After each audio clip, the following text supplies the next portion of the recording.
সুপ্রিয় দর্শক, আসসালামু আলাইকুম ওয়া রাহমাতুল্লাহ। আশা করি সকলেই ভালো আছেন। রোমানদের এক সৈনিক ছিল যার নাম ছিল আজরাইলের নামে আজাজিল। হযরত খালিদ বিন ওয়ালিদ রাদিয়াল্লাহু তাআলা আনহু এই আজাজিলকে কিভাবে প্রতিহত করেছিলেন, রোমানদের সাথে কিভাবে তিনি যুদ্ধ জয় করতেন, চলুন আজকের এই ভিডিওটি কন্টিনিউ করে আমরা জেনে নিই।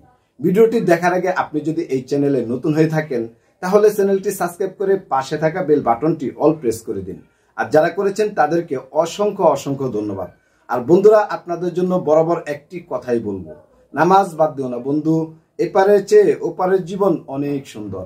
তাহলে চলুন বন্ধুরা, আজকের এই ভিডিওটি শুরু করা যাক। আরবরা কোন সাহসে, কোন হিম্মতে পরাশক্তি রোমানদের মুখোমুখি হলো? এই প্রশ্নের উত্তরও আমি বহুবার দিয়েছি। সহজ সরল উত্তর, ইসলাম নামের এক বৈপ্লবিক প্রেরণা আরবদেরকে বদলে দিয়েছিল। ভীরু জাতি হয়ে উঠেছিল দুর্ধর্ষ যোদ্ধা জাতি। বর্বর মরুবাসী আরবরা হয়ে উঠেছিল নতুন সভ্যতার কারিগর। এই যে অল্প কয়েক বছরে ভীরু আরবরা কতটা বদলে গিয়েছিল তা আজকে মারজুস সাফারে উপস্থিত প্রত্যেক রোমান যোদ্ধা হাড়ে হাড়ে টের পাচ্ছিল। দীর্ঘ সময় ধরে একটার পর একটা দ্বৈত লড়াই চলতে থাকে, আর প্রতিটি লড়াইয়ে মুসলিম বীরদের হাতে রোমান খ্রিস্টানদের মৃত্যু হয়। এই দীর্ঘ লড়াইয়ে একটাও ব্যতিক্রম ঘটেনি। তো ঘন্টা খানেক সময় এভাবে অতিবাহিত হওয়ার পর আমাদের বস যিনি খালিদ বিন ওয়ালিদ, তিনি ভাবলেন অনেক হয়েছে, এবার আমার নিজের কেলমা দেখানোর সময়। তো খালিদ মুসলিম বীরদেরকে ফিরে আসার নির্দেশ দিলেন এবং নিজে সামনে অগ্রসর হলেন। দুই বাহিনীর মাঝখানে এসে খালিদ গর্জে উঠে বললেন, ওয়ালিদের পুত্র খালিদ আমি। তোমাদের মধ্যে কে আছে যে আমার মোকাবেলা করবে? খালিদকে মোকাবেলা করার উপযুক্ত ব্যক্তি রোমান বাহিনীতে দুজনই ছিল, আজাজির আর কুলুস। এরই মধ্যে দ্বৈত যুদ্ধে রোমান বীরদের যে পরিণতি হয়েছে তা দেখে বেচারা কুলুস তো ভেতরে ভেতরে বেশ ঘাবড়ে গিয়েছিল। এই অবস্থায় খালিদকে মোকাবেলা করতে সে মোটেও আগ্রহী ছিল না, কিন্তু তার চির প্রতিদ্বন্দ্বী আজাজিরের হাজারটা উস্কানিমূলক মন্তব্য এক পর্যায়ে তাকে বাধ্য করে সামনে অগ্রসর হতে। কুলুস সামনে অগ্রসর তো হয়, কিন্তু খালিদের কাছাকাছি যে অস্ত্র বের না করে বরং সে খালিদের সাথে কথা বলার প্রস্তাব দেয়।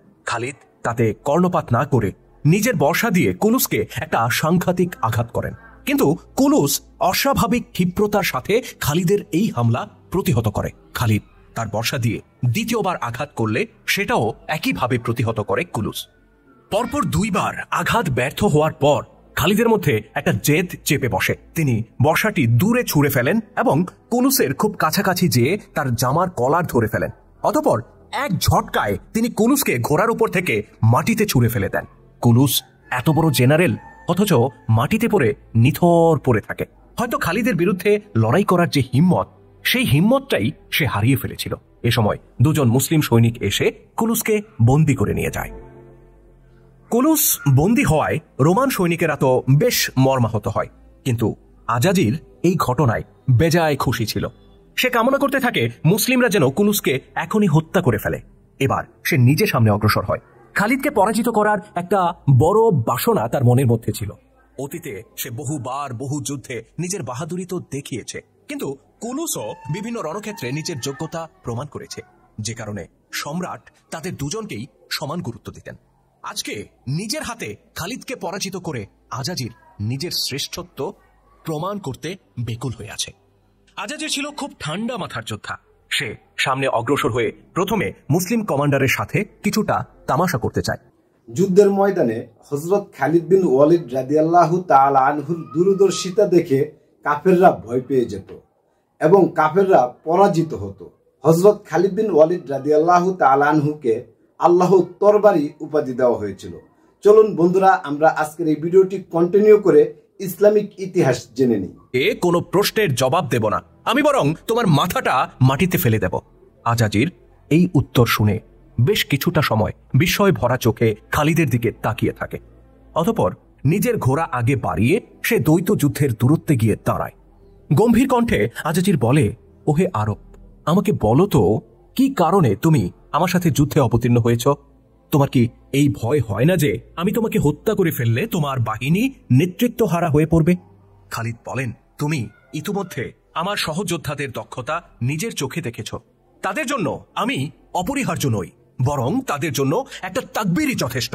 হুকুম পাওয়ার সাথে সাথে তারা তোমার এই বাহিনীটাকে ধ্বংস করে দিতে সক্ষম। আমার এই বাহিনীকে ক্ষুদ্র দেখে তুমি আপ্লুত হইও না। এদেরকে তুমি কখনো পরাজিত করতে পারবে না, কারণ তোমরা রোমানরা বেঁচে থাকার ব্যাপারে যতটা আগ্রহী, জীবনকে তোমরা যতটা ভালোবাসো, আমার এই যোদ্ধাদের প্রত্যেকে মৃত্যুকে ঠিক ততটা ভালোবাসে। আল্লাহর পথে নিজের জীবন উৎসর্গ করাকে তারা সবচেয়ে বড় সফলতা বলে বিশ্বাস করে। তাদেরকে তুমি কি করে পরাজিত করবে? আমাকে বরং বলো, কি নাম তোমার, কি তোমার পরিচয়? খালিদের এই প্রশ্নে আজাজির যেন বিস্মিত হয়। সে বলে, তুমি আমাকে চেনো না, অথচ গোটা বিশ্ব আমাকে চেনে। আমি সিরিয়ার শ্রেষ্ঠ যোদ্ধা, আমি পারসিকদের ঘাতক, আমি তুর্কিদের মৃত্যুদূত। খালিদ বলেন, ও রে, এ তো দেখছি অনেক লম্বা পরিচয় তোমার, তো নামটা তো বলো। আজাজির বলে, মৃত্যুর ফেরেশতার নামে নাম আমার। তোমরা আরবরা বলো আজরাইল, আর রোমানরা বলে আজাজির। এই নামেই সবাই চেনে আমাকে। আজকে তোমাকে হত্যা করার পর তোমার লোকেরাও আমাকে এই নামেই চিনবে। খালিদ রাদিয়াল্লাহু তাআলা আনহু হেসে ওঠেন। তিনি বলেন, আমার ভয় হয় যার নামে তুমি পরিচিত সেই আজরাইলই হয়তো উদ্গ্রীব হয়ে অপেক্ষা করছে তোমাকে জাহান্নামে পাঠানোর জন্য। আজাজির খালিদের এই মন্তব্যকে গুরুত্ব দেয় না। সে বরং প্রসঙ্গ বদলে ফেলে জিজ্ঞাসা করে, আচ্ছা, বন্দী কুলুসকে তোমরা কি করেছ?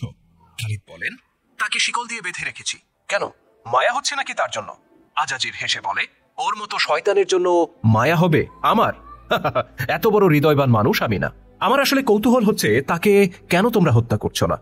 তুমি কি জানো না রোমানদের মধ্যে এই লোকটা সবচেয়ে ধূর্ত?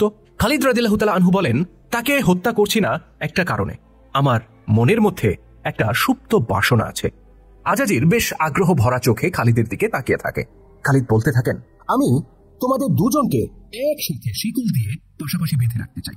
তোমাদের দুজনের পিঠে পিঠ লাগিয়ে একটা দড়ি দিয়ে তোমাদেরকে বাঁধার পর দৃশ্যটা কেমন দেখাবে সেটা দেখার বড্ড ইচ্ছে আমার। আজাজির খালিদের এই কথাতেও খুব একটা পাত্তা দেয় না। সে হেসে বলে, আরে ছাড়ো তো ওসব কথা। আমি বলি, শোনো, কুলুসকে হত্যা করে তার মাথাটা আমার হাতে তুমি দিয়ে দেবে। বিনিময়ে আমি তোমাকে 10,000 স্বর্ণমুদ্রা দেব, সাথে 10টা ব্রকেটের জামা আর 5টা ঘোড়াও পাবে। খালিদ রাদিয়াল্লাহু তাআলা আনহু কৌতূহল ভরা কণ্ঠে বলেন, তাই নাকি? কুলুসের মাথার দাম তোমার কাছে এত বেশি? তাহলে আমাকে এই কথাটা তো বলো, তোমার মাথা যে আমি কাটবো না তার জন্য তুমি আমাকে কি দেবে? আজাজির বলে, তুমি বলো তুমি আমার কাছে কি চাও? খালিদ বলেন, আমি জিজিয়া চাই। নিজের হাতে জিজিয়া সংগ্রহ করে মদিনায় পাঠিয়ে দেবে। এই যে এতক্ষণ দুই সেনাপতির মধ্যে দীর্ঘ আলাপচারিতা হলো, এর মধ্যে খালিদ আজাজিরকে বেশ কয়েকবার খোঁচা দিয়ে কথা বলেছেন, কিন্তু আজাজির মাথা ঠান্ডা রেখেছে। কিন্তু এবার খালিদ যে কথাটা বললেন, আজাজির তাতে প্রচন্ড খেপে গেল। লোকটা গর্জন করে বলল, আমরা রোমান জাতি, শুনেছ কোনোদিন রোমানরা কাউকে কর দিয়ে চলে? আমরা কর দেই না, আমরা অন্যদের থেকে কর ছিনিয়ে নেই। জিজিয়া চেয়ে যে স্পর্ধা তুমি আমার সাথে দেখালে, এখন তোমাকে তার খেসারত দিতে হবে। এই কথা বলতে বলতে তরবারি কোষমুক্ত করে ফেলে আজাজির। এদিকে খালিদও আজাজিরের মুখের কথা শেষ হবার আগেই তার উপর আক্রমণ করে বসেন। তিনি তরবারির সাহায্যে আজাজিরকে পরপর কয়েক দফা আঘাত করেন। আজাজির প্রতিটি আঘাত প্রতিহত করে এবং সম্পূর্ণ অক্ষত থেকে যায়। খালিদ রাদিয়াল্লাহু তাআলা আনহু যতটা দক্ষতা ও ক্ষিপ্রতার সাথে আঘাতগুলো করেছিলেন, মনে হলো আজাজির যেন তার চেয়েও অধিক দক্ষতার সাথে সেগুলো প্রতিহত করছে। উপস্থিত রোমান যোদ্ধারা তো বটেই, মুসলিমরাও আজাজিরের এই দক্ষতায় মুগ্ধ হয় এবং তার দিকে প্রশংসার দৃষ্টিতে তাকিয়ে থাকতে বাধ্য হয়। কেননা তাদের মহান সেনাপতি খালিদ বিন ওয়ালিদের সাথে সমান তালে লড়াই করেছে এরকম যোদ্ধা তারা তাদের সমগ্র জীবনে খুব কমই দেখেছে। আজাজিরের এই ক্ষিপ্রতায় খালিদ নিজেও মহাবিষ্টের মতো বেশ কিছুটা সময় দাঁড়িয়ে থাকেন। খালিদকে হতভম্ব দেখে আজাজির আবার তামাশা করতে শুরু করে। সে বলে, ওহে আরব ভ্রাতা, যিশুর নামে শপথ করে বলছি, আমি তোমাকে যে কোনো মুহূর্তে হত্যা করতে পারি, কিন্তু আমি সেটা করব না।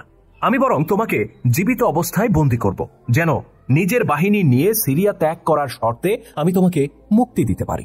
এই মন্তব্য শুনে রোমান সৈনিকরা তো হু হু করে হেসে ওঠে। রোমান জেনারেলের এই তাচ্ছিল্য এবং রোমান সৈনিকদের এই হাস্যরস খালিদকে ভীষণভাবে ক্ষিপ্ত করে তোলে।